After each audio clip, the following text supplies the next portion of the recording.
पैसों से जुड़ी सबसे टेंशन वाली सिचुएशन क्या हो सकती है? शायद यही कि किसी का बैंक अकाउंट अचानक फ्रीज हो जाए। सुनने में ही कितना डरावना लगता है ना? पर घबराने की बात नहीं है। ये एक ऐसी प्रक्रिया है जिसे समझा जा सकता है। तो चलिए आज इसी को एकदम आसान भाषा में समझते हैं।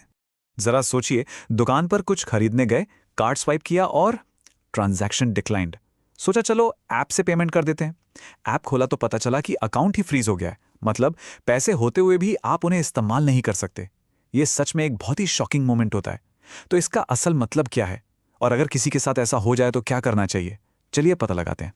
तो सबसे पहले ये समझते हैं कि अकाउंट फ्रीज होता क्या है। देखिए, ये ना अकाउंट पर लगा एक टेम्पररी ताला है। और इसकी सबसे अजीब बात पता है क्या है?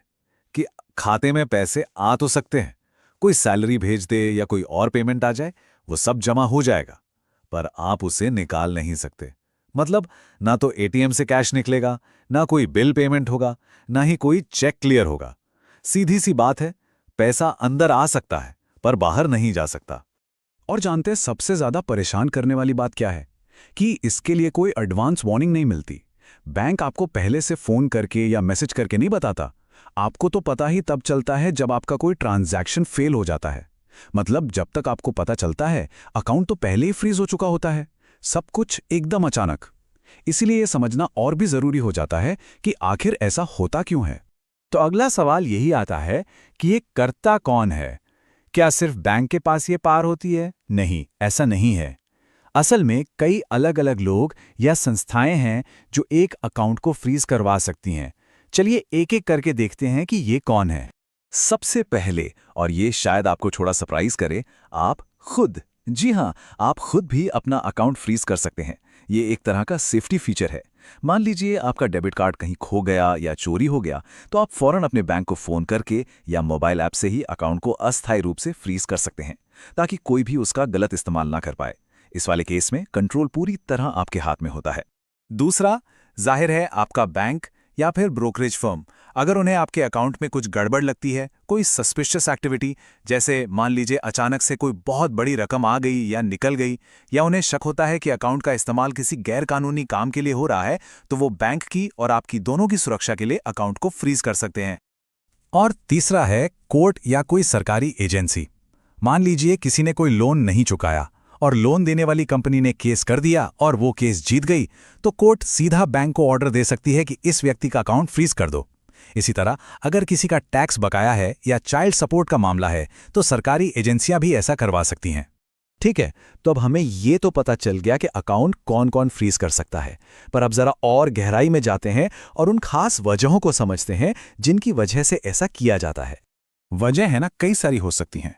सबसे कॉमन रीजन तो है किसी का कर्ज ना चुका पाना, जिसके बाद कोर्ट के ऑर्डर पर अकाउंट फ्रीज हो जाता है। फिर जैसा हमने पहले बात की, कोई सस्पिशियस या क्रिमिनल एक्टिविटी का शक हो। सरकारी देनदारी जैसे कि चाइल्ड सपोर्ट ना देना, ये भी एक वजह है। यहां तक कि अगर किसी अकाउंट होल्डर की मृत्यु हो जाए तो भी कानूनी प्रक्रिया पूरी होने तक अकाउंट को फ्रीज कर दिया जाता है। और एक इंटरेस्टिंग कारण और भी है, अगर कभी बैंक गलती से आपके अकाउंट में ज्यादा पैसे डाल दे, तो वो भी उन पैसों को वापस निकालने तक अकाउंट को फ्रीज कर सकता है। तो कुल मिलाकर देखें तो इसे दो मेन कैटेगरीज में बांट सकते हैं। पहला है सेल्फ इनिशिएटेड फ्रीज, मतलब वो फ्रीज जो आपने खुद शुरू किया है, जैसे खोए हुए कार्ड के मामले में। यहां पूरा कंट्रोल आपके पास है और ये एक तरह से आपकी सेफ्टी के लिए है। दूसरा है थर्ड पार्टी फ्रीज, यानी जब बैंक या कोर्ट इसे शुरू करती है। यहां आपका कोई डायरेक्ट कंट्रोल नहीं होता और आपको प्रॉब्लम को सॉल्व करने के लिए एक्शन लेना पड़ता है।